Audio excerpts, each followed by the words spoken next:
Those of you outside can hear me. I'm sure that they'll make their way in. They'll find their way in. We're not too far.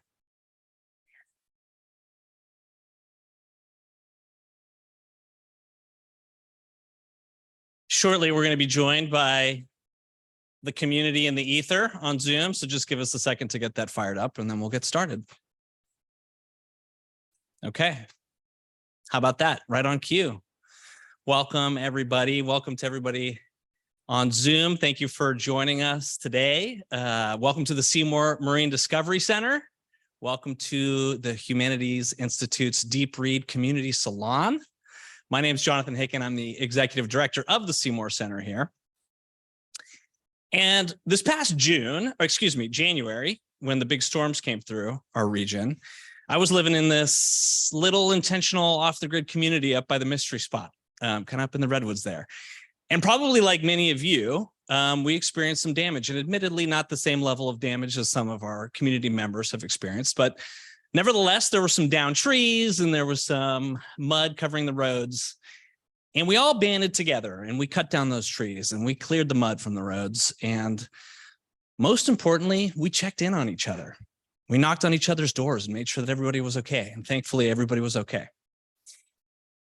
Shortly after those storms, I began to read thought leadership and scholarship, suggesting the power of community connectedness in the struggle for climate resilience and the struggle for coastal resilience, for climate adaptation, the power of neighbors knowing neighbors, the power of the community coming together. And furthermore, there's scholarship out there that suggests that it's going to be communities like ours in Santa Cruz County and throughout the Monterey Bay region that are going to have the most immediate and the most profound impact in the short term on a community's or a region's ability to be adaptable and to be resilient. And here we are, here you are. You've chosen to show up tonight. We've chosen to show up tonight together to celebrate community, to hear from three incredible leaders, boots on the ground actors who are doing the hard work with their own communities to make Santa Cruz County, to make this region more resilient to the impacts that we are already feeling. So thank you for showing up tonight. You're taking that action. You've already begun. And so before I kick off the program, I actually just want to invite everybody to look around a little bit. Take note of the people who are here in this room. If you feel so inspired, shake someone new's hand, share your name, share a fist bump.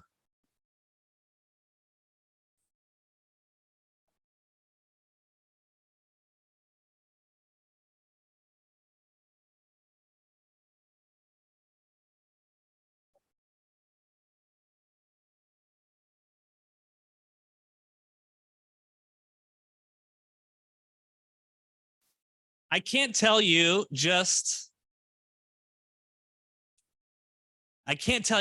how how much joy that brings me. This room just like erupted in conversation, and I'm sorry to cut you off. I hope you continue to connect after the event is over. But I invite you, as we proceed through this dialogue, through this conversation, to hold the power of community connectedness present for yourself, for the people in the room, for the people online, for the people who can't be here tonight, for your neighbors, because it's going to be us. It's going to be people like us, our friends, our family, our neighbors, who are going to be the ones that implement the solutions and make Santa Cruz County and Monterey Bay more resilient to the impacts that we've all learned about in reading this book. So with that, I would like to introduce you to Laura Martin. She works at the Humanities Institute at UC Santa Cruz, where she is the program manager of the Deep Read and also a lecturer at Porter College, teaching a Deep Read class. So please join me in welcoming Laura.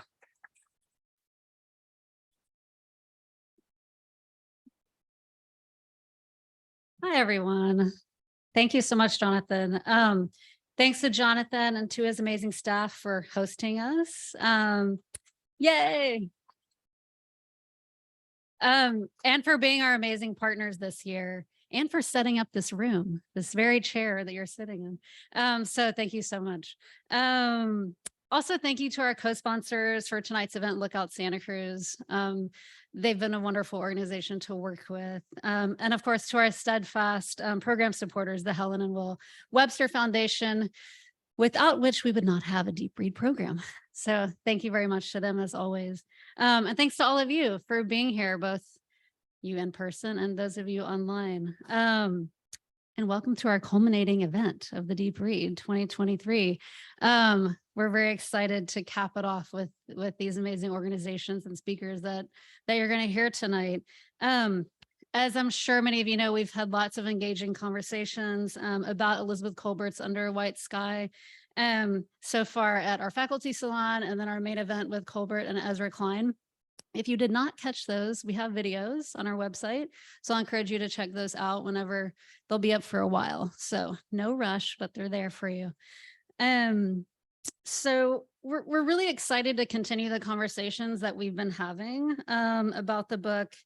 And, we'll hear about our organizations in just a minute. But our goal for tonight is to really kind of think about how some of the climate concerns that Kolbert's book raises really apply to our community, and also learn about local actions and engagement opportunities that are addressing these climate issues. So that's kind of how we were thinking, how we wanted to cap off this year's programming. And so we're really excited that you're here to join us in that conversation.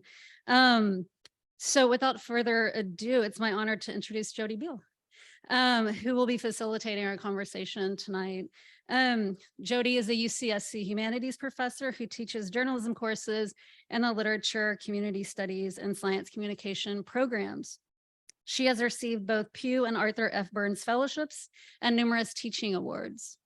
She is also an award-winning journalist who has worked at the New York Daily News, the Santa Rosa Press Democrat, the San Francisco Chronicle, and Der Spiegel.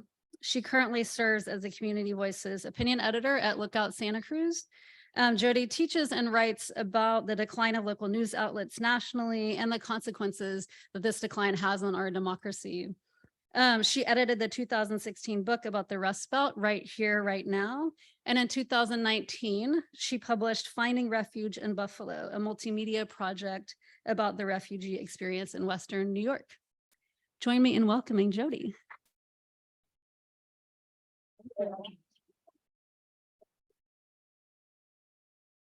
Thanks so much, Laura, and thanks to all of you for coming. It's wonderful to be here to talk about this book, and to talk about really our community in the face of something like this book. I just want to know how many of you read the book.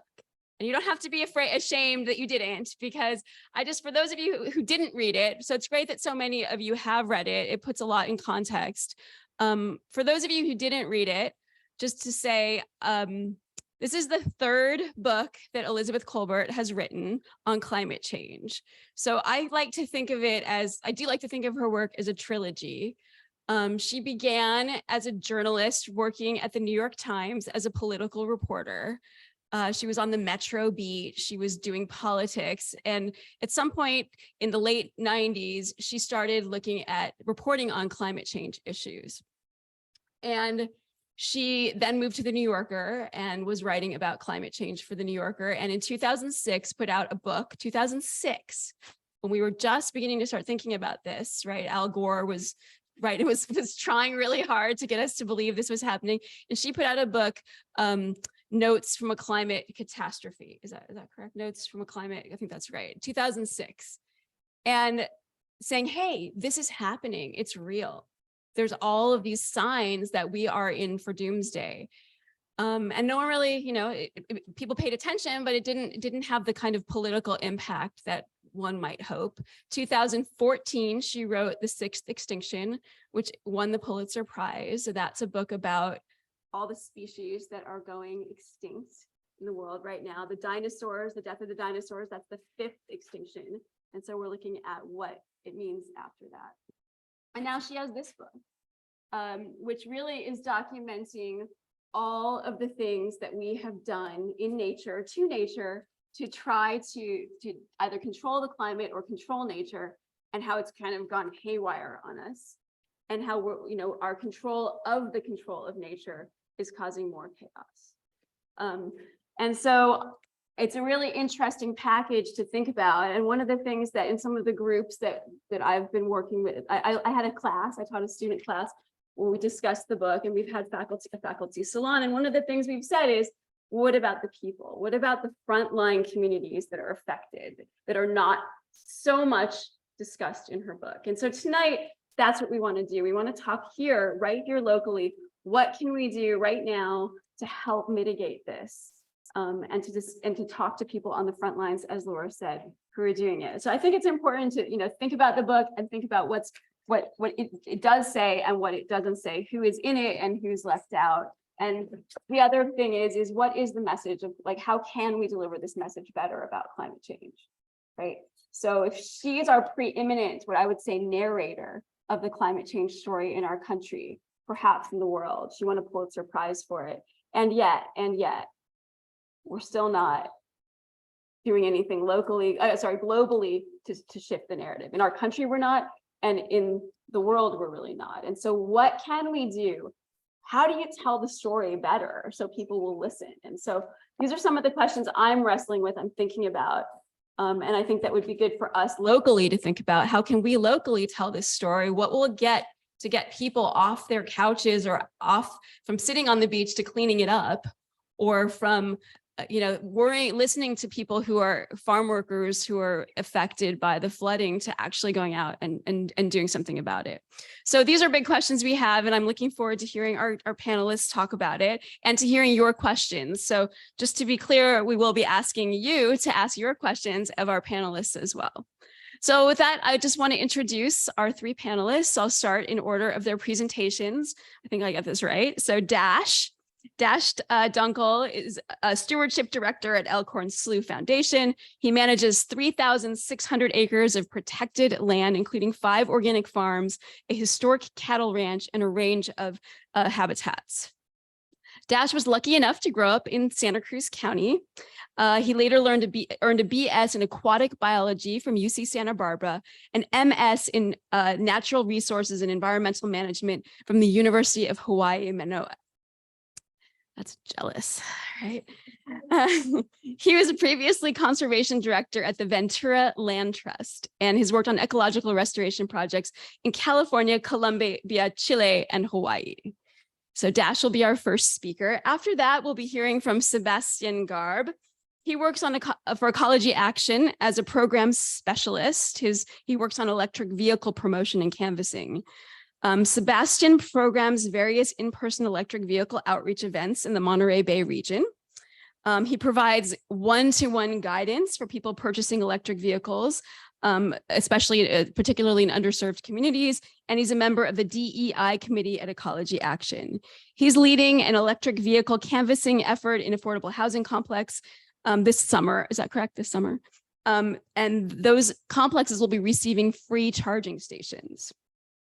He's a graduate of Boston University, and he has a BA in political science and a BFA in acting.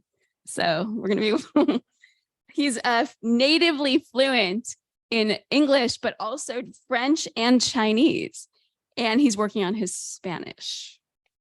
Then the last person we have is Eloy Ortiz. He's the Special Projects Manager for Regeneración Pájaro Valley Climate Action. He was raised in East San Jose. Eloy is an alumni of Stevenson College at UCSC. He holds a master's in urban and regional planning from UC Irvine. Before he went to work at Regeneración, he worked as a public health and STEM researcher in local school districts. Today, in his work at Regeneración, Eloy manages the Transformative Climate Communities Planning Grant. He brings together community leaders and residents about needed climate actions for the Pájaro Valley. And of course, we know that the people in the Pájaro Valley have been severely impacted by the recent storms and flooding. Eloy also serves on the board of directors for the Center for Farm Worker Families, where he does courageous and important work in that community. So be interested to hear also about some of that.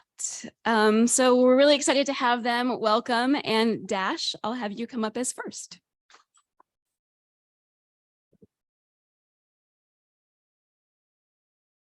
All right. Thank you for that introduction, Jody. That was really nice.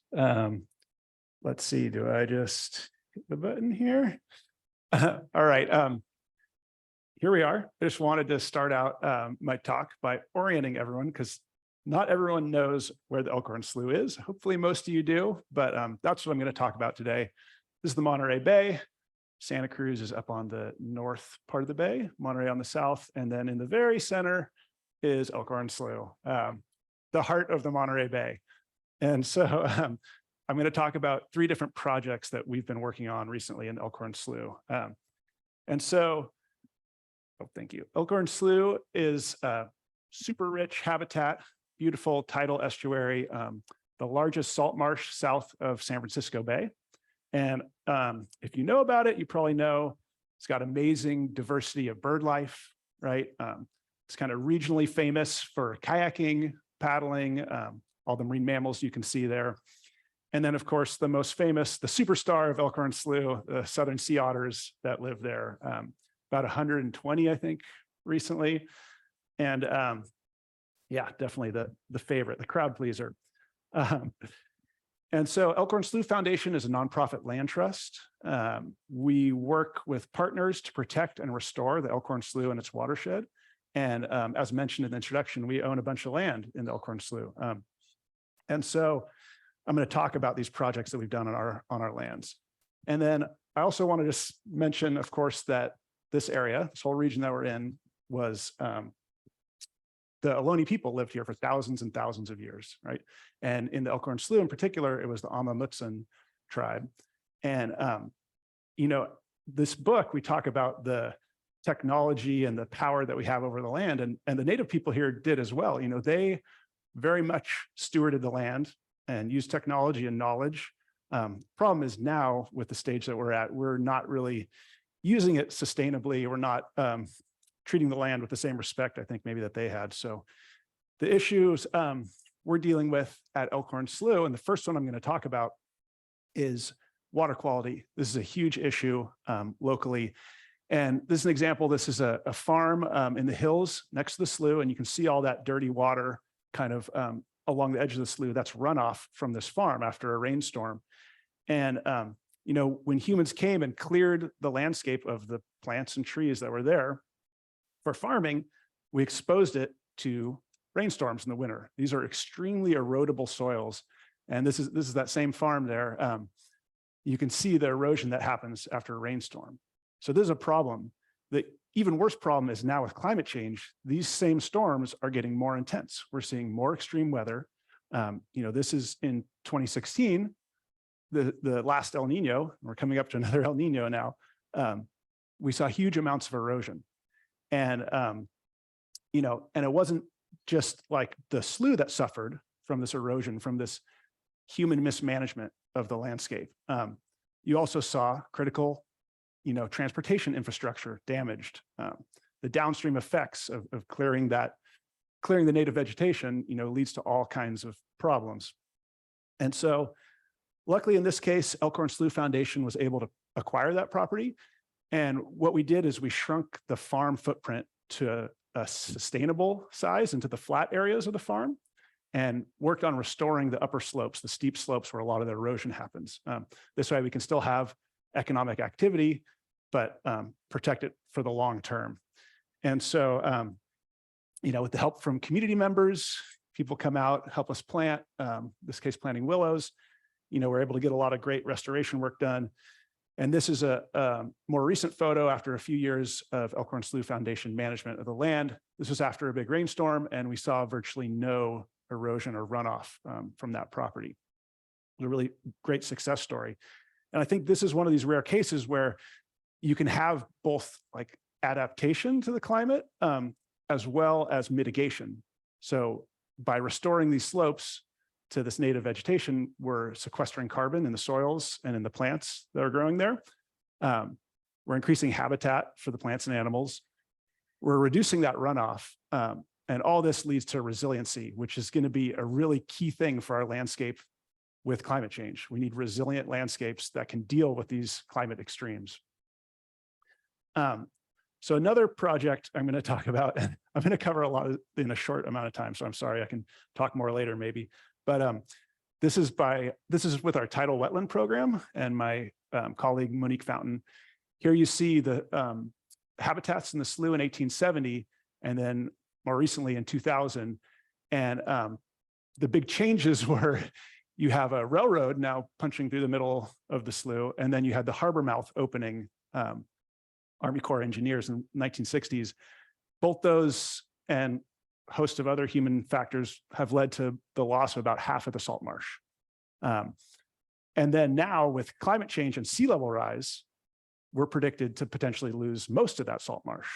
So what the tidal wetland program did is they took a degraded salt marsh and actually filled it with a bunch of soil, which is, that raised some eyebrows, I think. But what the idea is to build a salt marsh that's high enough that it can be resistant to that sea level rise. It's now by far like the highest salt marsh in the whole system, which is great. It means that it's going to last a lot longer. It's going to be a lot more resilient to that sea level rise. One of the issues is that some of you may know that salt marshes and coastal wetlands are some of the best places to sequester carbon. They call it blue carbon. A salt marsh potentially has more carbon contained in it than like the Amazon rainforest per acre.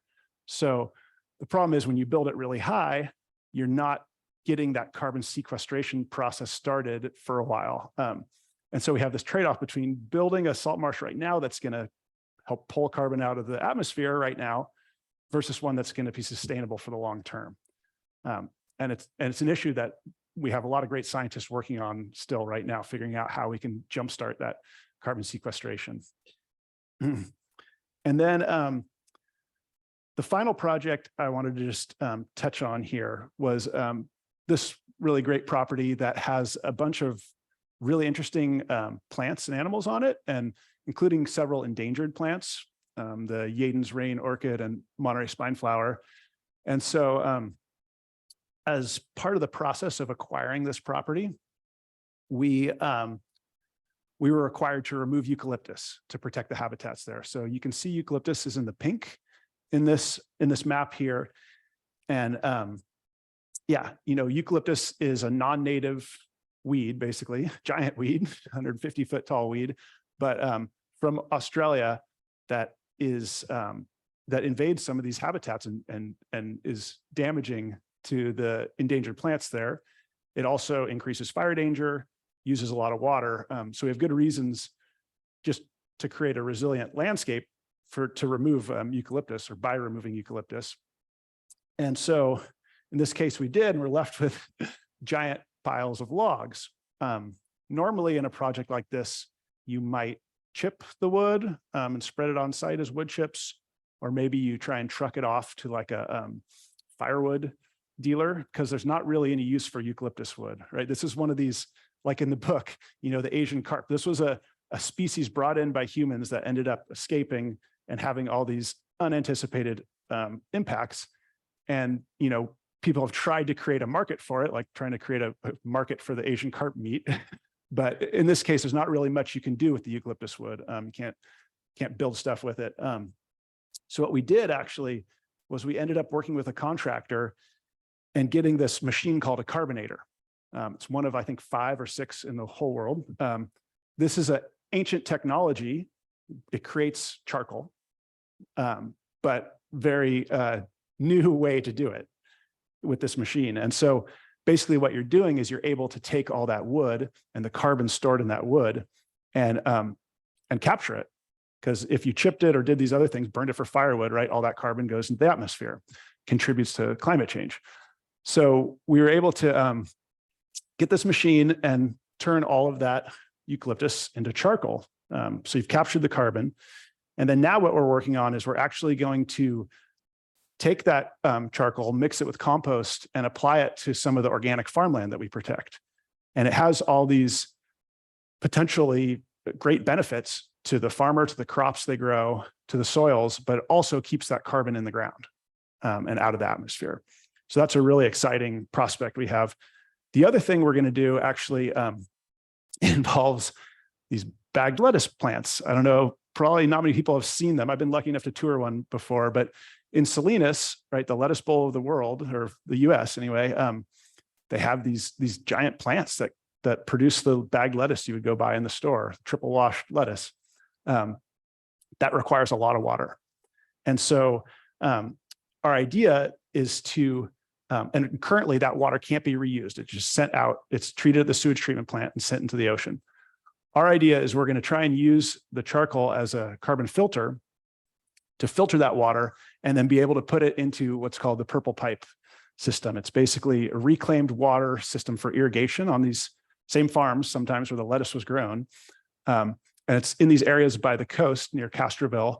And so the reason that they needed that reclaimed water in the beginning was because their wells had gone salty from overdraft, from groundwater overdraft, seawater's intruding into the wells. And that's only going to get worse during drought conditions and climate change. So now if we can add all these millions of gallons of wash water into the system, we can use it on the farms. They can be more resilient. You can maybe even down there by Marina, they actually inject it into the groundwater to try and push the salt water back out. So that's a really exciting, another potential thing to do with this introduced weed that we had to deal with. So anyway, that was a lot to cover in my little short amount of time, but thanks everyone for listening.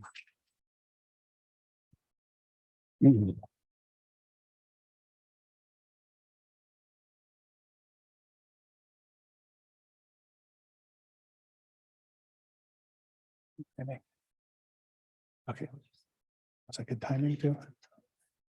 Okay. Okay, good.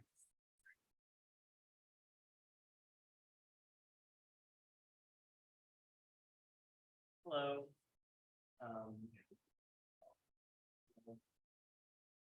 Mic is on? All right. So I'm Sebastian with Ecology Action. So I'll go ahead and start us off with a little introduction about how Ecology Action started and what we do. We started back in 1970 on the nation's first Earth Day as an organization to address the community's environmental problems. And since then, we have grown and transitioned into practices such as community resiliency, electrification, and active transportation.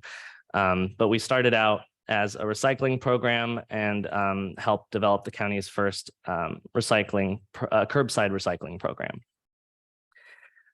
Today, our mission is to advance equitable community climate solutions in high greenhouse gas emitting sectors. So how we do that is we focus on the most highly emitting sectors in our region, which you can see right here. Locally, the highest emissions in the city of Santa Cruz or city of Watsonville, for example, 53% of the carbon emissions are from transportation, and 39% is from residential and commercial energy use. So in response to that, we've developed a lot of energy efficiency programs, as well as programs aimed at helping the community move towards transportation electrification, as well as more active transportation opportunities. And how do we do this? We have a huge emphasis on partnerships and collaborating with community leaders, local businesses that are already involved in these sectors, and community-based organizations as well. Because as you can see in Under a White Sky, Elizabeth Colbert criticizes human-made solutions to fix human-made problems, but fails to examine the impact of social reforms or fixing broken systems and behavior change. These are all opportunities where we can really take control of these unsustainable systems that we've created, and many of our communities are responsible for now, and sort of focus on what we can do to change the behaviors that have not been sustainable. And another criticism that Elizabeth Colbert has for many solutions is sort of this idea of coming in from the outside to impose externally developed solutions, very often not in conversation with the communities that are most impacted by these effects. Saying that I think is really helpful in this is thinking about how those who are closest to the problem are also those who are closest to the solution. And we really emphasize this in our work, whether it's working on establishing a standard for national grocers to use energy efficiency and really reduce their carbon emissions and also save energy on their end. We have collaborated with experts in that community to sort of come up with a green standard, or whether it's working on transportation electrification, EVs for everyone, EVs para todos, our bilingual program that's aimed at helping underserved communities in our region reduce barriers to electric vehicles and also learn more about the benefits, how they match their needs. We work directly with the next panelist organization, Regeneración, who you'll learn a little more about. But basically, a lot of our focus is how can we get in the community and work directly with those who are already working and very familiar with the needs of these communities that are most impacted, because oftentimes they're the ones who are going to know the best solutions and what makes the most sense in that. I think this is something I've added, which is a resource called the Climate Action Venn diagram from Dr. Ayanna Elizabeth Johnson. I think this is a great way to sort of see both individual action, community action, or business or government, sort of really taking a look and answering these questions for yourself or for your community, like what kind of work needs to be done on a climate and social justice level. And then what are you good at doing? Whether it is as an individual, really thinking about what your strong skill sets are, or thinking about what the assets are in your community. And I think that's really important because a lot of the times we look at underserved communities and programs will approach it with a deficit-focused approach where it's sort of seeing it as a community that's in need and what can we provide for them. But that really fails to capitalize on the strengths and the ways in which that community is already thriving in many ways of its own. And it also fails to see how a lot of the times the current system is structurally responsible for the marginalization of these communities. It's very often not unintended consequences, but historic and repeated systems. So really thinking about uplifting these communities and bringing them in as part of the solution. And then finally, what brings you joy? It's going to be really hard to move forward with this work, especially after you've read a book like Under a White Sky. It's clear what's going on and what direction we're going in, but something really important to remember is that every degree of warming really does matter. And so it's really important not to have burnout, whether it's at an organizational level or on an individual level. So really think about what the answers are for you or your business or your community for these three different questions, and then finding where that overlap is. And what Dr. Ayanna Elizabeth Johnson sort of says is that that is your climate superpower, because it is unique to the position that you have wherever you are and really capitalizes on your strengths. Something that Elizabeth Colbert mentions at the very end of the book is like, if you start bicycling more, if you install solar panels, if you plant more native plants, it's basically a drop in the bucket on the global scale. But if everybody starts doing this, then you can actually really have huge impacts. And that's also the best way to also avoid making those mistakes, such as, straightening out the Mississippi River, which is responsible for the sinking southern coast of Louisiana. If you read the book, that's one of the examples that Colbert lists among many, such as the Asian carp and so on and so forth.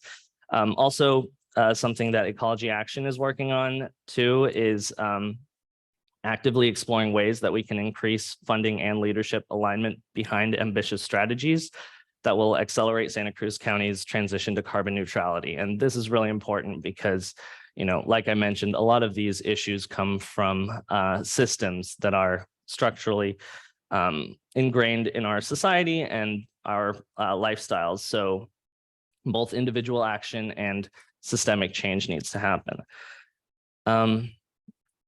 Some examples of community members we have helped through our various community programs.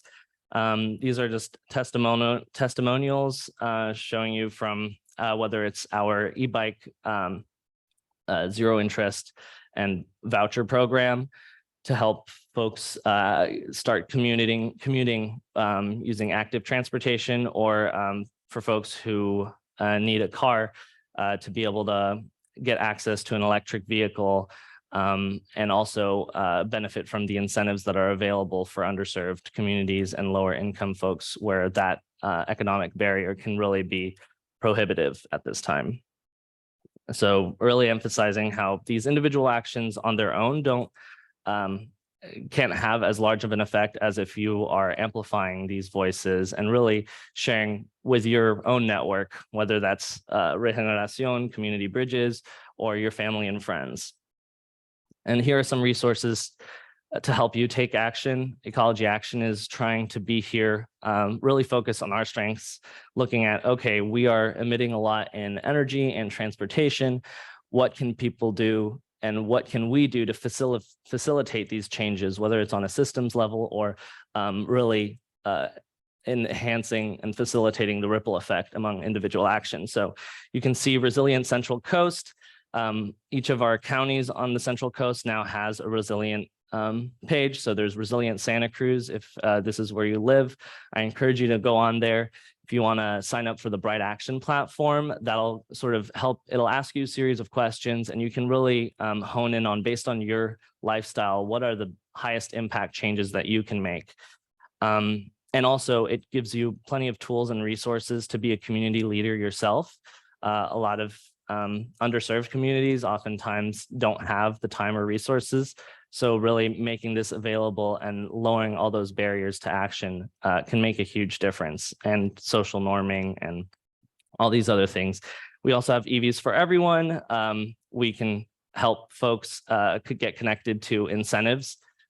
There are incentives ranging from $5,000 to $18,000 right now. So we can help with a one-on-one purchase guidance program. It can make a huge difference, especially for lower income households who, making the shift can really be a financial burden.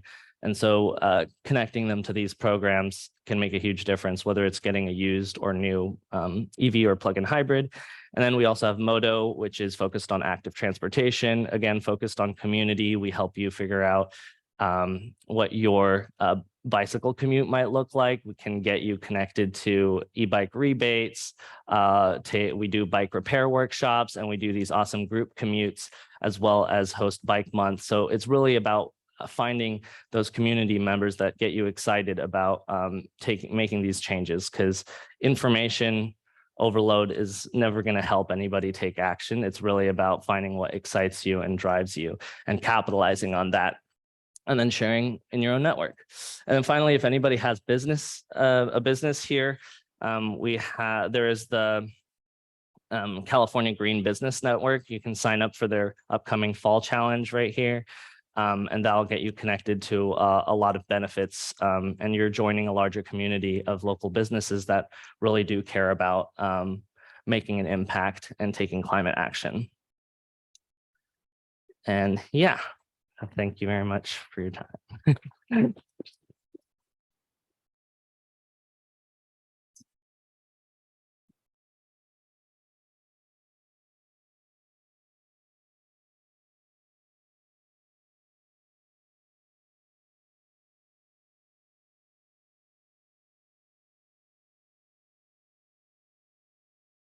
Ooh, hi everyone.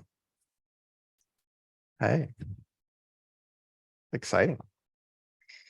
So mic is up. First off, want to thank UC Santa Cruz, the Humanities Institute Laura Martin, Jody Beal for inviting Regeneración to be part of this panel. We are a very small organization, so just having exposure like this is really great for us in our growth. So some of you may not know our work. I want to take a second to introduce us. We're Regeneración Pajaro Valley Climate Action. Regeneración is a member of the Justice 40 initiative. We're located in Watsonville, and our work focuses on the Pajaro Valley, which includes the town of Pajaro, which is located in Monterey County. A lot of people don't know that, including people from Monterey County, and the city of Watsonville. So we're very small, as I said, 3 staff members. Nancy, who's out, Nancy, raise your hand. She's back there in the corner. She's our ED, and Maria Perez back there. She's our community organizer. And then we have awesome volunteers like Sarah, who's right there over in the corner, who help us at a lot of events too. We are a climate justice organization focused really on how climate change is impacting the most vulnerable residents of the Pajaro Valley. So that's mainly the farm workers and other low-income workers in the area. Our work is really about connecting people, connecting agencies, and educating each other about climate change in the community, its impact on residents, learning about what they see as possible solutions for their communities, and also making sure that climate change is taken into account as programs and policies are developed in the area. Some of the things we do are education and advocacy. Maria hosts meetings for high school and college students to give them opportunities to talk about climate change and how it's impacting them. We also have an advocacy committee that Maria hosts also that is open to people of all ages, where we bring in elected and public officials to talk about the political process and how to advocate for their communities in that political process. We do community outreach. For instance, these are flyers for an Artivism event. That was an online event we had with local artists who talked about how they viewed climate change in their artwork. And we also do events like this jewelry making event that we use to engage people who aren't typically coming out to talk about the environment. We use those kinds of so things like making jewelry, screen printing t-shirts, creating banners. We host these events to lure people in, and we create these opportunities to really talk about how climate change is impacting them and learn from them, because that's how we make the connections. That's how we decide how to help people is learning from them. We also work on local policies and programs. We're working with the city of Watsonville on their pilot electrification program. And our big project over the next couple of years is working with the county of Monterey on a 2-year planning project, which I'll talk a little bit more about in a few minutes. But under a white sky. So one of the quotes that really stuck with me is how Elizabeth Colbert describes her book towards the end of the book. So she says, this has been a book about people trying to solve problems created by other people trying to solve problems. So we think about what the Army Corps of Engineers tried to do for about the Asian carp, right? They set up this whole system with an electric wall, basically. That's one of the problems that they're trying to solve because of the introduction of the Asian carp. And I think about our work. I think about what are the problems we're trying to solve? Are we trying to solve problems created by other people who are trying to solve problems, right? So how does our work describe, how do we think about our work? And I also think about the Pajaro Valley, because you can't really talk about climate change in the Pajaro Valley without talking about affordable housing, the lack of economic safety nets for a lot of low-income workers, including farm workers, Ideas like language justice. We have a large population of indigenous language speakers. They don't speak Spanish. And now we have this new idea, that this new concept, which is levy anxiety. People are really afraid about going and moving back to their homes because that levy is not fixed. So within this context, we and others across the country have reached the same conclusion. Climate solutions have to involve ending institutionalized and systemic oppression. But how do you do that? How do we create projects, policies, programs without creating more problems that other people will have to solve down the line, right? Because we don't want to keep repeating this cycle of other people down the line fixing things that we thought we were fixing. And so I want to talk a little bit about an example that we're using to tackle this issue in the Pajaro Valley. So again, the focus of Regeneracion's work over the next 2 years will be on the southern part of the Pajaro Valley, working with Monterey County on what's called a Transformative Climate Communities Planning Grant. And it was awarded by the State of California's Strategic Growth Council. The lead is Monterey County, but we will be the local convener. So this is a program that really focuses on making an impact on the small area of a disinvested community and to improve the health and well-being of the people in the community. It's also a really broad grant. So we can look at things like installing solar panels, but we can also look at creating training programs for residents of the area to install solar panels. So it's really unique. And I just want to show you a map. The red line is, of course, the area that the planning grant will focus on. It's a 5 square mile area. And what this grant will also let us do is really focus on community engagement. We're going to start by building a community climate coalition made up of leaders of the community and CBO partners. Really lean on people who already have relationships with people in the community, with residents in the community. And so the idea will be that this group that makes up the coalition will research and identify climate change projects that are needed in the community. It could be affordable housing, it could be community gardens, it could be bike lanes, it could be new charging stations. It's for that coalition to decide what the community needs. And then we'll go back to the larger community and get their input and learn from them what they want in the community, what their ideas are. And then we're going to rinse and repeat for about 2 years, really establish a process to get community input. And the goal at the end of this 2-year process will be to apply for an implementation grant. The implementation grant would bring in about, if successful, that implementation grant would bring in about $35 million to the area. And so that's that 5 square mile area. And so getting an implementation award of $35 million for this 5 square mile area in Pajaro and Watsonville and the city of Watsonville will be, of course, transformational. And that's the idea behind the Transformative Climate Communities Planning Grant. Oops.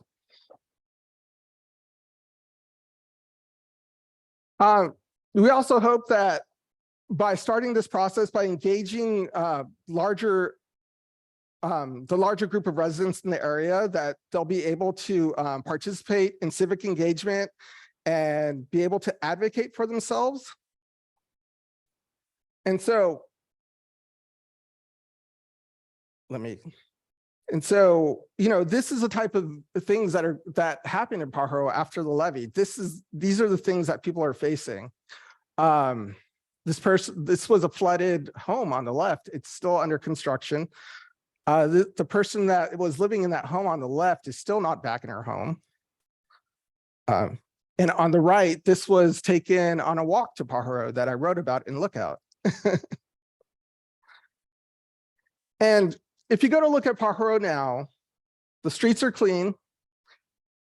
it looks pretty much normal. I mean, you know, everything's clean and from the outside, but if you go inside, this is what people are facing. You know, that's not habitable. And if you're getting any kind of support from the federal or state government, this work has to be done by a licensed contractor.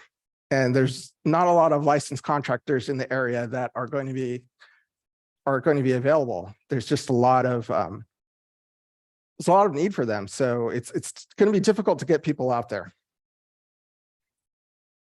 So back to my question, how do you create projects, policies, programs without creating more problems that other people will have to solve down the line?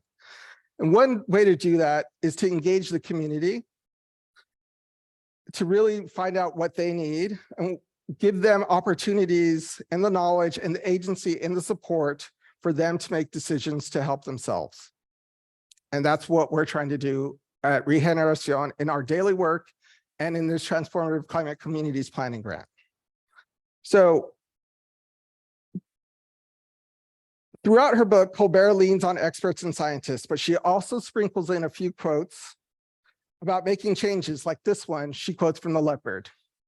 If we want everything to remain as it is, everything must change, right? So, and for us, that change that we need to make is ending those racist systems and investing in disadvantaged and under-resourced communities, and making sure that the people that are suffering the most from climate change, farm workers and other low-income workers, are prioritized for economic, housing, educational, and work relief.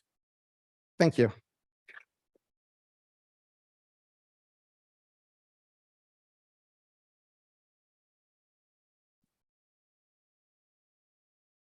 Oh, yeah.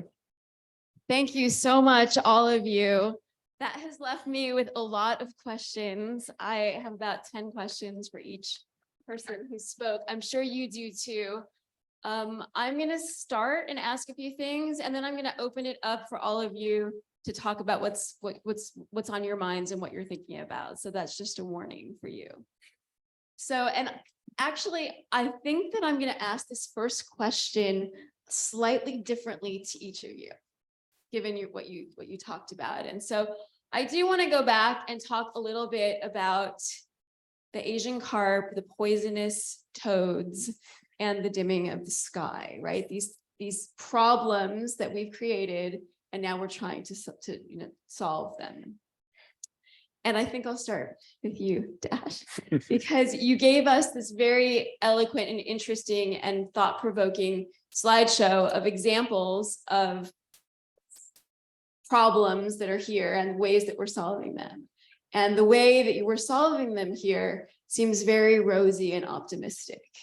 And so the journalist in me is wondering, is there something about turning eucalyptus into coal, into charcoal, into water, or, washing the filters, the lettuce with it, pumping water back into the earth, or raising the salt marshes? What, is there something you're not telling us?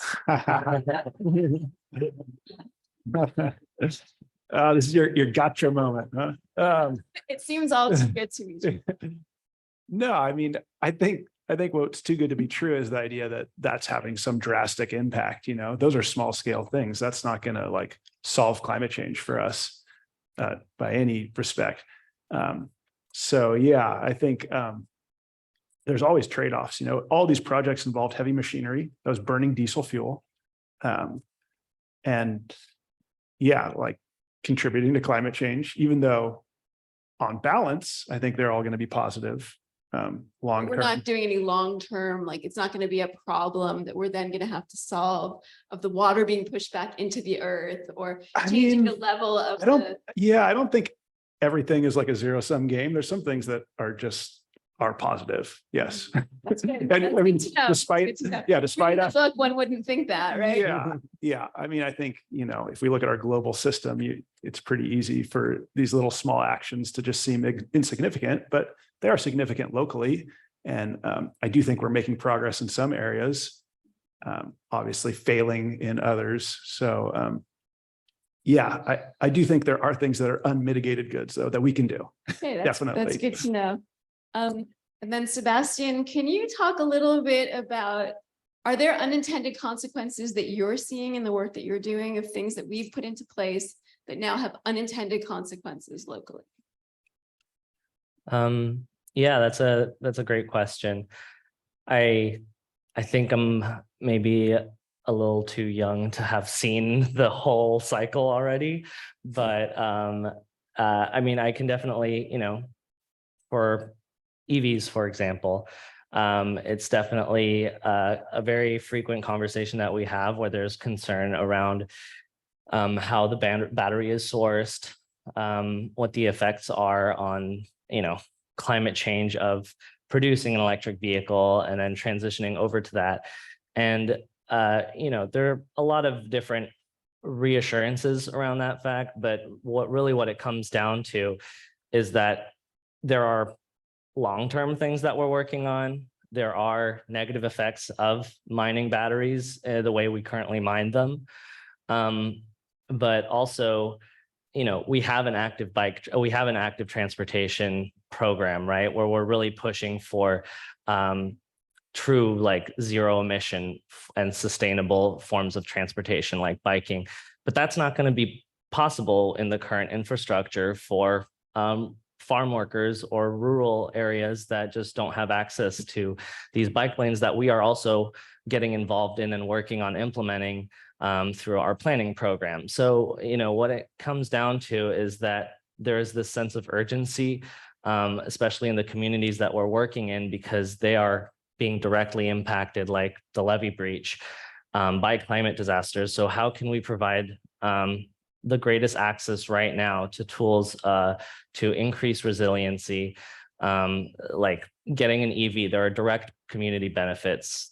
It lowers asthma rates, it reduces air pollution, and it reduces ownership costs too. So these underserved communities can retain more of their wealth. They don't spend a ton on fuel costs, and they're more ready for the electrified infrastructure that is going to be coming in, and the grid is more resilient to blackouts when vehicle to grid technology will be available. So really setting people up for that. And it's not saying that everybody should get an EV, but at the rate that the temperatures are rising right now, it is clear, like based on the IPCC report, that we need to make drastic and immediate change over to electric vehicles, for example, in addition to better planning, more accessible active transportation. So it's really about figuring out where you fit in and what can make sense for you right now. And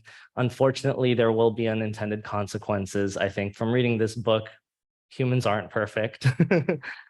We only know so much, but we know what happens with inaction. And I think there's a lot of wisdom to this idea that in order for everything to stay the same, everything must change, because,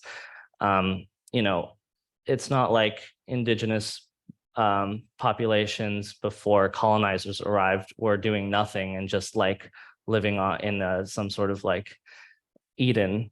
They were active stewards of the land, and they didn't have like an instruction booklet of how to make this land sustainable. Like it was figured, people figure it out through trial and error.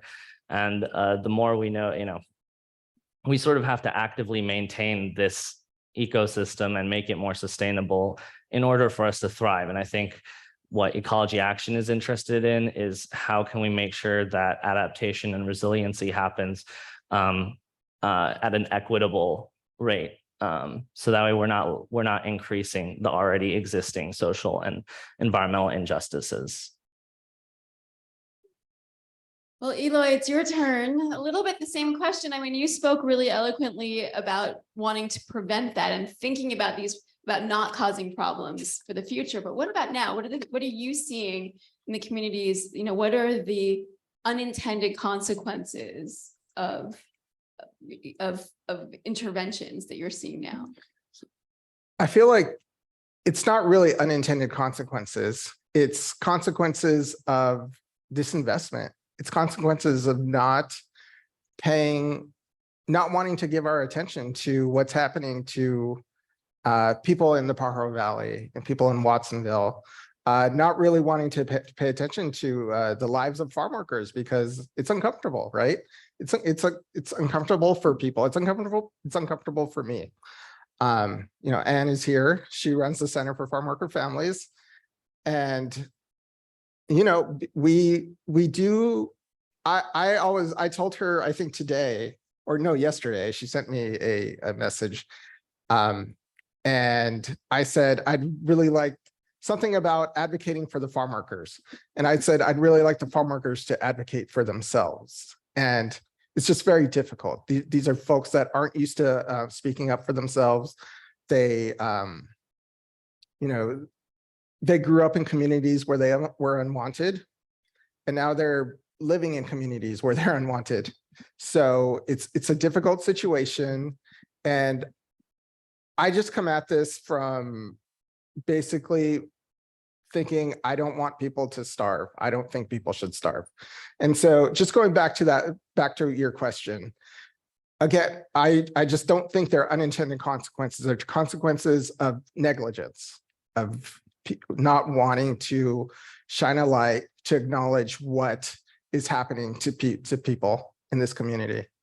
Yeah, or even, of course, Anne is sitting right here. For those of you who don't know, Dr. Ann Lopez does a remarkable work with farm workers and advocating for their rights, for their human rights, also with pesticides. I've been working with her on that issue, and that's a really good example in our community. Just south of here, they're still spraying for pesticides and still spraying pesticides on vegetables, and many of the pesticides are banned. 34 of them are banned in European countries, and we're spraying them in California on vegetables that people then have to pick. And so they're really, we don't spray them in Santa Cruz County, but they get in the northern part of the county, but they are sprayed in Watsonville, where so many of our farm workers live. So I mean, they're sprayed next to schools. 10 schools. 10 schools, and they're sprayed next to like the senior area in Watsonville.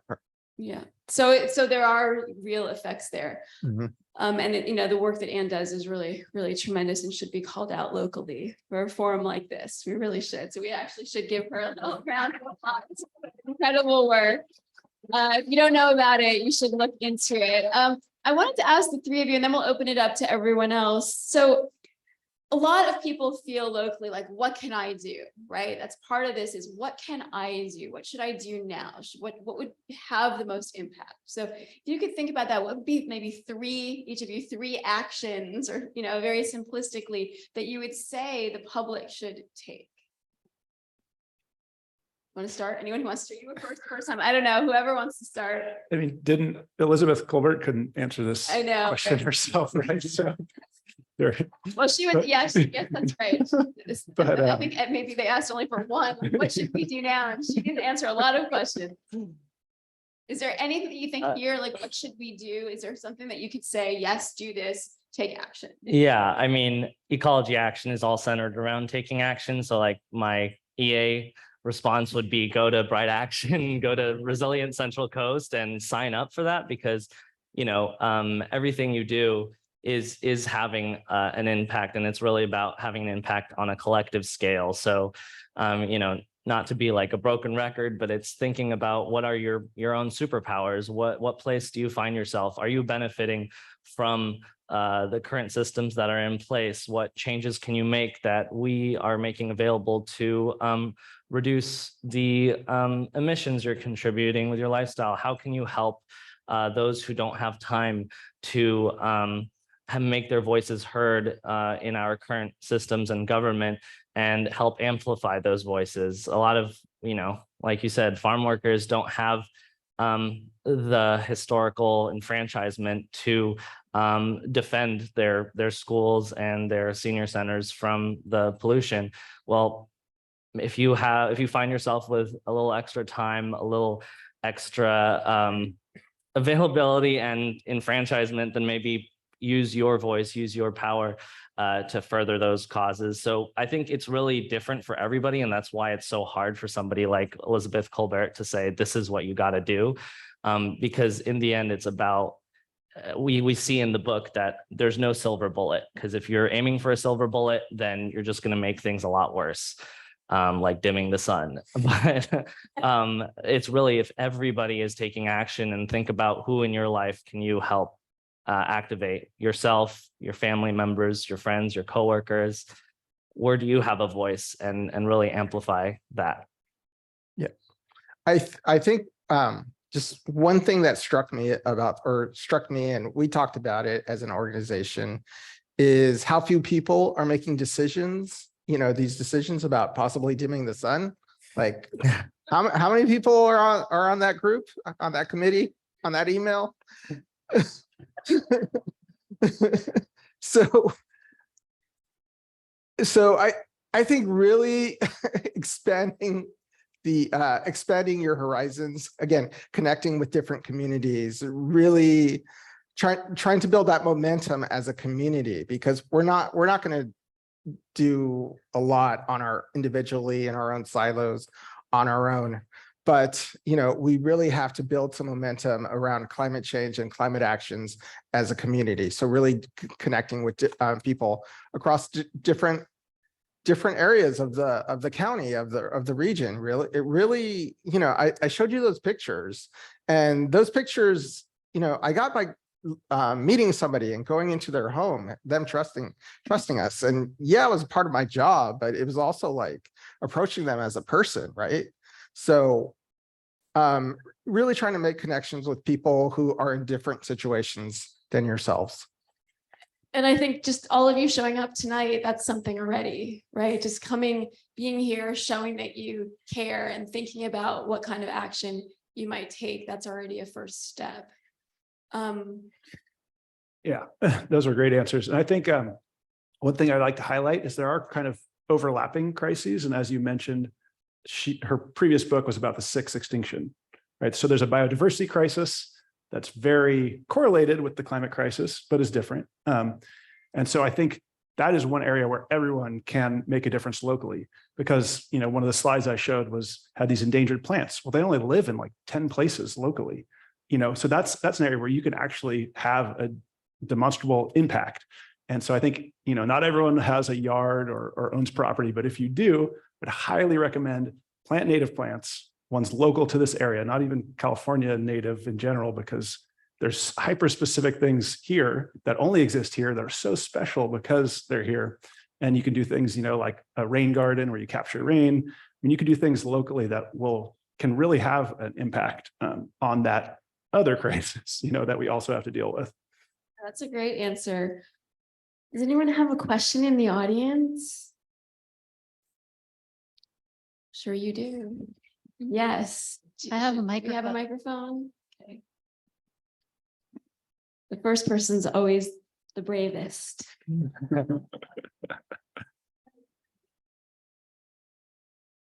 Okay, thanks for all those ideas on how to take action. What I heard were mostly individual actions, but can any of you talk about maybe like at a policy scale? Because I hate it when we're all told like you as a person are bad and need to change, but I feel like so much needs to happen on such a much larger scale. So can anyone talk about that, please? So obviously, I think the public transportation in this county is a real issue, and it's an issue that is continued to be,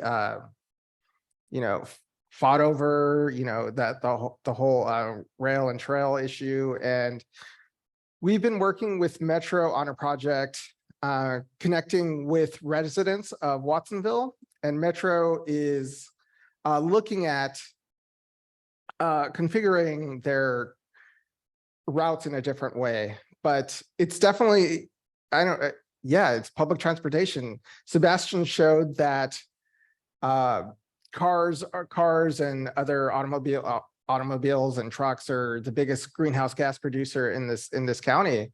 And we have a lot of tourists coming in on the weekends, right? Also, so if we could somehow figure out that public transportation issue, getting people from Santa Clara County over the hill, I think that would be a great step, but that's easier said than done. But Yeah, I mean, the electric vehicles and electric bikes, and I don't know, that could be another issue that, Well, I'll take a stab at this also. I want to like also emphasize that you know, just the idea of a carbon footprint was developed by BP and oil drilling companies, right? It's a way to push back and put the accountability on consumers, the public, people who have a lot less power individually.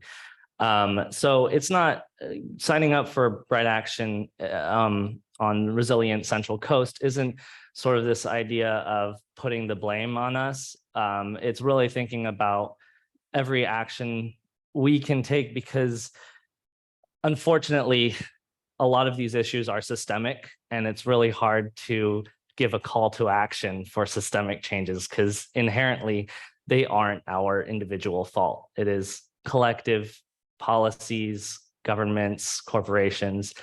And so in that way, like if we all tried to like intentionally think about how to completely change the system, one, it would like just burn out anybody that would like attempt that individually. So which is why I think it's really important to think about like how you are uniquely positioned to help that. And something else I'll emphasize is think about really focus on listening to, because ultimately I think if everybody did have a voice in the way things were happening, we wouldn't even have gotten here, because it's not realistic to say that our we got like comfortable with a lifestyle that is unsustainable for the planet. It's unsustainable for humans as well. Like it's all about what communities are we thinking about and what communities aren't we thinking about, because whether it's coal-powered machinery or driving ICE vehicles, like all these things have so many social justice issues that are inherent to them. Who is mining the coal? Who is being affected by all these things? So really, I mean, I don't want to get too deep into the weeds, but basically like the more you can really think intentionally about what voices aren't heard and how you can use yourself as a platform to make sure that everybody is represented, then that's the best way we can actually like avoid repeating mistakes. Because I think humans are a good to a certain extent, a good way to sorry, I'm blanking on the word, but basically evaluate how we're doing, right? Like some people are always going to be suffering if the system that we have in place isn't really sustainable, whether you're talking about the ecosystem or the actual individuals living in it, because this is our home. Yeah, we just need a progressive global climate tax, carbon tax, sorry, and climate reparations, and that'll be solved. yeah. Right. Easy does it. I mean, in France, they just banned short flights, right? So that's something that we could look at, because anywhere that you can drive within 2 hours between airports, all those flights are banned. So, I mean, that would be a really cool thing to, especially here in California. And I mean, I think the ultimate way to affect policy is to vote, right? To have people get out and get to the polls, right? Convince everyone they know to, and really, use their citizen initiative to do that. So, someone else have a question?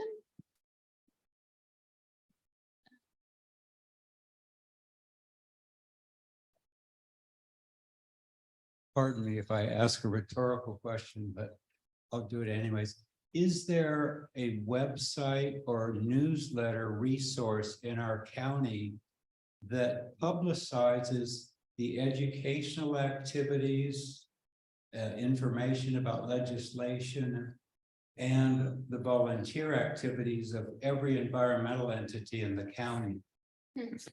So like one-stop shopping where you would hear about the email campaigns, the in-person volunteer activities, and the educational activities like this one. Do any of you know? I'm here. Well, I know, I don't think there is. Jonathan, do you know of one? I mean, there are groups. I meant rhetorical. Oh, rhetorical. You mean there isn't? Yes. There is one, and There- that's the Environteers Weekly Update. Okay, And it's rhetorical. Yes, all right. like I actually knew the answer to that. Wow. Very great. Then, if you want to be, have it easy to, you want to keep informed and in action, go to environteers.org and our newsletter, it's free for tonight and no, it's only it's the most beautiful environmental newsletter in the world. And no one's ever challenged that. Anyway, Thank you for telling us about it. That's great. Thank you so much. thanks for listening.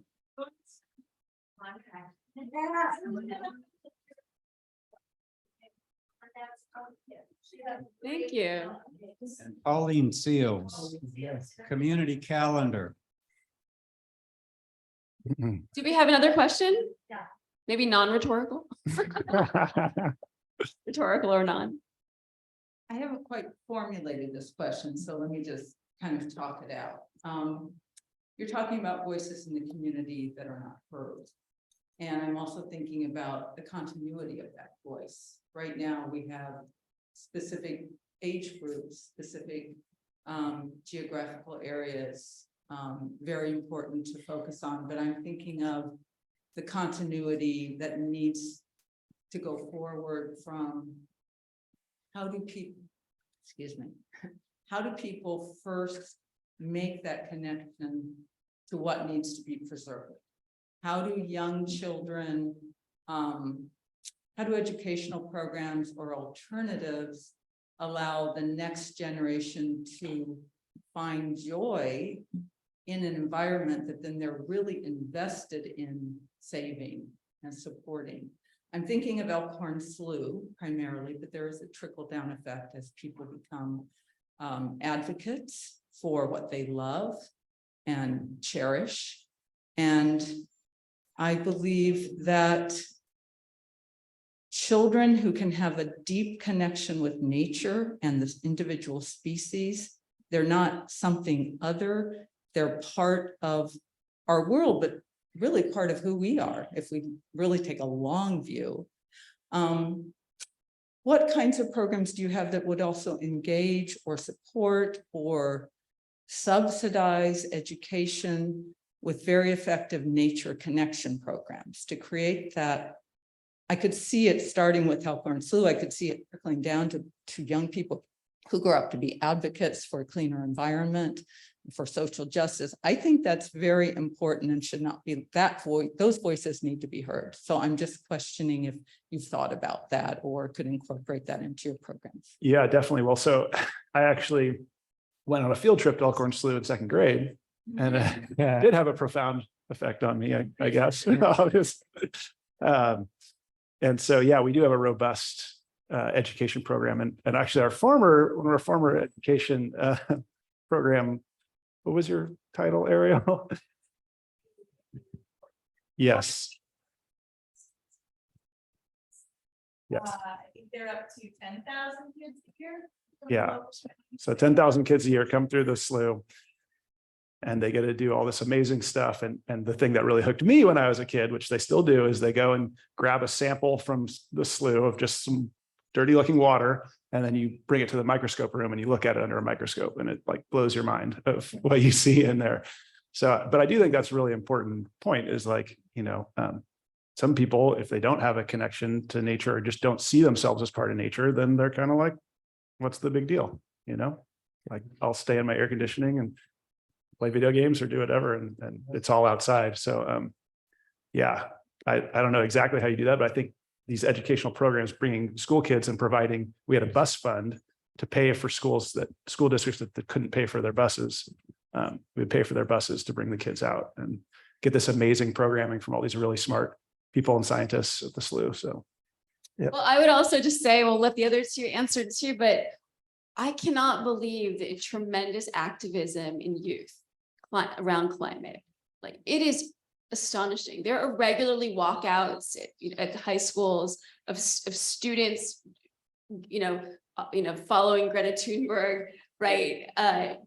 Taking a stand and really feeling strongly about this. And so it's quite moving to think how many young people really do care about this and have taken this on and are confronting their families and their parents and saying, look what your generation did, and really making it a part of their education. At UCSU, we have tremendous social activism and students, environmentally involved in climate change issues. So that's very popular. So at least I feel like there is hope. I mean, this book is a bit, a downer, but there is a great hope, I think, at least on the campus and in this generation. They're determined to change it. So I feel that there is that, but you could answer how you feel as well. Yeah, I'll start off by saying that Ecology Action is actually very involved in schools. I didn't mention this, but we do, safe routes to school. We do walk and bike and walk and roll to school day. We do bike rodeos, and this is for kids of all ages in elementary school through higher grades. And we also have on the electric vehicle side of things, we do have EV STEM programs where we go into schools, like, thinking about workforce development, like what Eloy said, regarding, we can put in solar panels, but we could also train community members and get them licensed so that they can put in solar panels, and then that uplifts that community on multiple levels and is also contributing to economic justice. And thinking about that, I think there are a lot of good people out there trying to get more marginalized and underserved communities more connected to the natural environment around them. And I don't think it's a coincidence. So I think, like, in terms of what policy you could be behind or push for, like, better healthcare, better social and economic nets, all of these things allow for families to go to the park more often. It gives leisure time, leads to exploring nature and the outdoors, because a lot of the times it's not that people don't want to, it's that they've been intentionally left out of these privileges that a lot of us have grown up with and are a lot of the time the reason why we're here. So, thinking about it with a really wide perspective too is important. Yeah. And I can say down in Watsonville, Pajaro Valley area, there are a number of programs. There's Life Lab. There's there's school gardens at is it Starlight Elementary at Ohlone. Watsonville Wetlands Watch has a program with Pajaro Valley High School. There's a lot of programs down there. There's also a lot of community groups.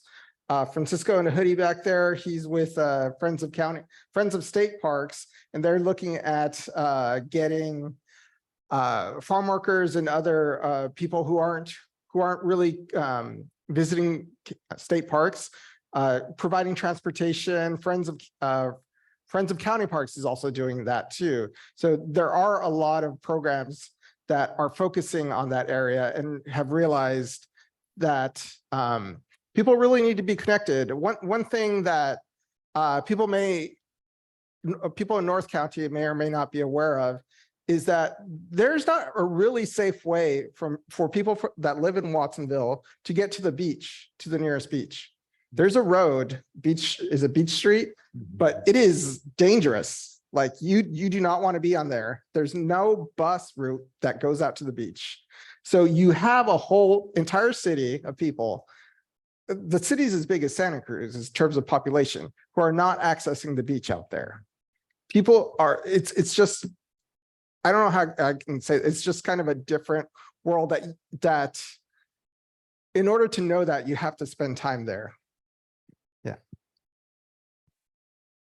One of the things I'm really interested in, I would love to hear, and for all of you to think about this for yourself, is what kind of messaging, what I said a little bit when I started, like what works to get people to take action, right? What kind of story moves you the most?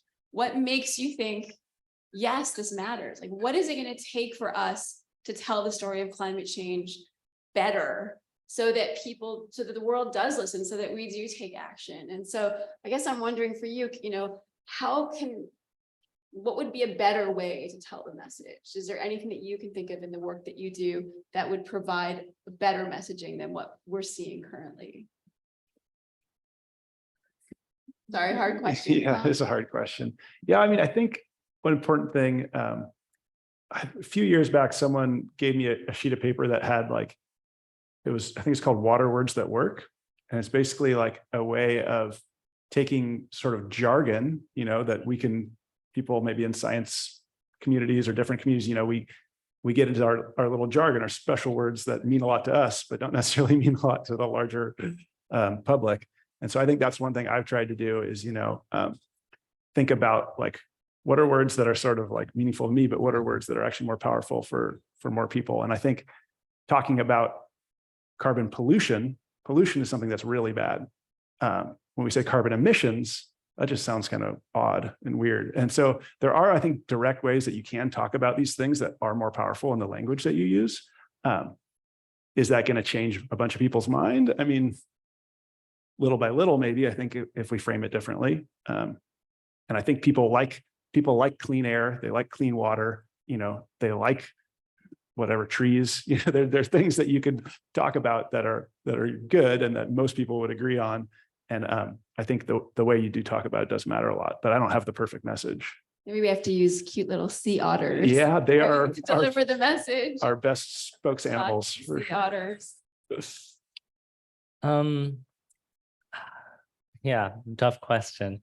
I can think of a lot of different things in the sense that, depending on how you're looking at it, but I think for this room here, the most helpful thing to think about is how can you be one of those voices? Because I think there are a lot of people who have tried to go the universal approach, universal, I'd say there's a caveat there, but I don't think there is a one message fits all.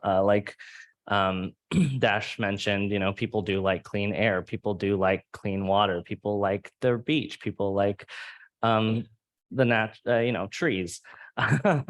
And figuring out, you're already clearly involved and passionate about it. Who maybe in your family isn't there yet, who maybe among your friends, maybe at work, there's everybody's, I don't want to get too detail oriented, but if everybody's using plastic cups and you're thinking, how can I bring everybody into this, or thinking about where you have power. And sometimes it can even be your local Frisbee group, I don't know, but the reality is globally and nationwide, there actually is a huge spike in the amount of people who really do care about climate change and who want to take action. It's just really difficult, among all the different crises, like Dash was mentioning, that there's climate crisis, there's also a biodiversity crisis, there's all these ecological crises that are happening, and there are a lot of human crises. So, for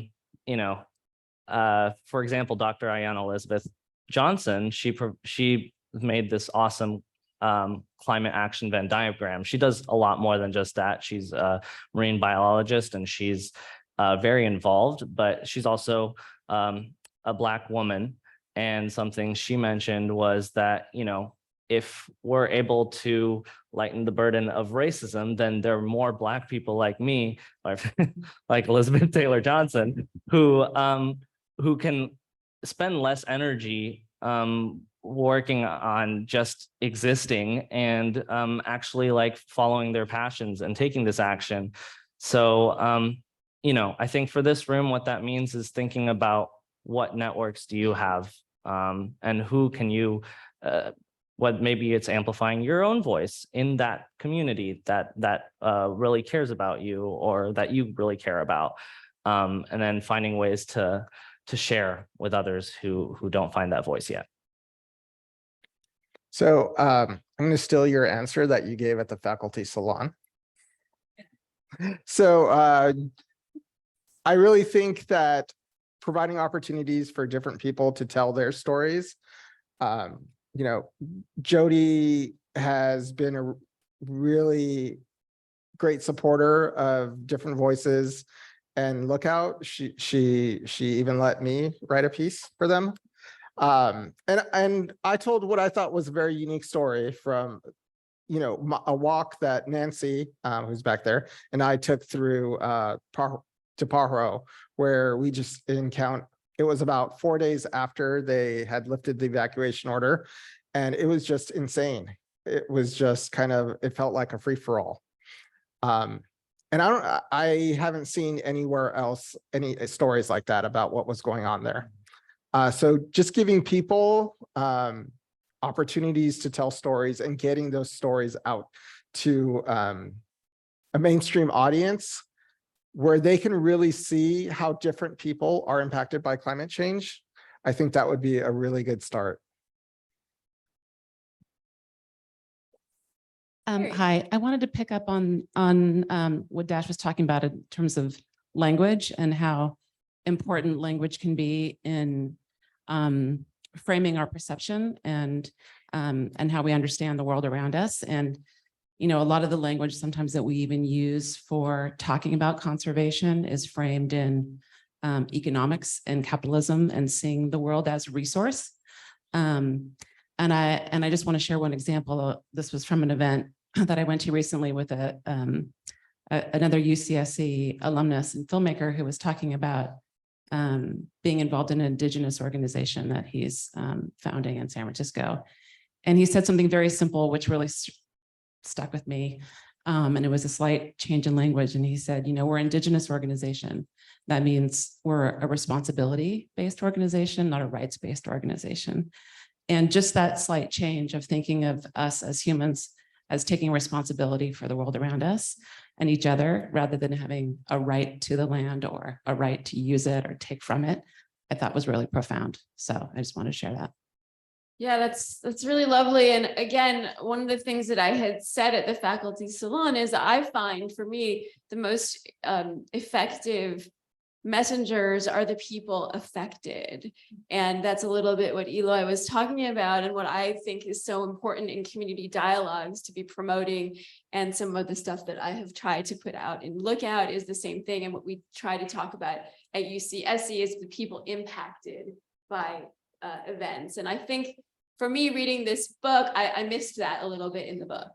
I missed the people who are impacted by all of this. I mean, we all are impacted in some ways, but really directly some of those people. She's a beautiful storyteller. She's an incredible journalist. I mean, obviously Pulitzer Prize winning, has a beautiful way of writing and of telling stories and involving characters, but I missed that bit about, you know, the people impacted. And I think sometimes the people who testify at the UN, who are the ones who are directly impacted, have really the most gravitas and the most impact on me.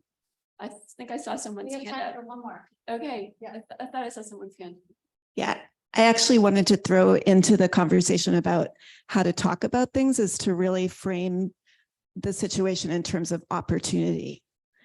There's so much opportunity to correct things that have been so wrong in the world for a long time. And so instead of just focusing on emergency and threat and danger and loss, you can really look at opportunity and what, you know, can come out of it. And then just while I have the mic, I just want to encourage us all to also look at ourselves and look at everybody around us as significant. Because I think often a feeling of being insignificant leaves us in inaction. It leaves us unaware of the harmful things that we're doing in our lives. We actually are having a significant impact in many ways, but also in terms of the potential really positive significance that we each carry. Like every single person in this world, in this room, could decide that you're going to end the climate emergency and then just start coming up with actions that will lead to more actions and more actions. But I think we just don't see ourselves as that significant. Thank you.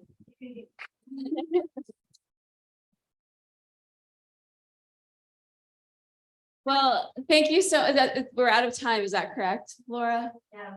Well, thank you all so much for coming, for reading the book, for being part of the Deep Read. Please pay attention. The Deep Read, the next year's Deep Read will come out at some point soon, and it'll be exciting to bring people together.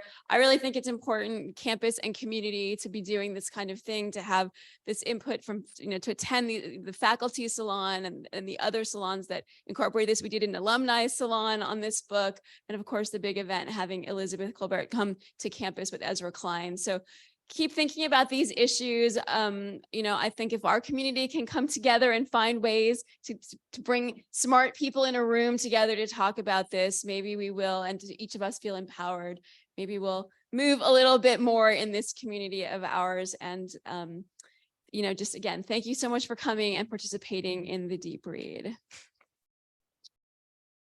And also, I just wanted to call out Jasmine Allender, the Dean of Humanities, is with us tonight. And thank you, Jasmine, for coming too.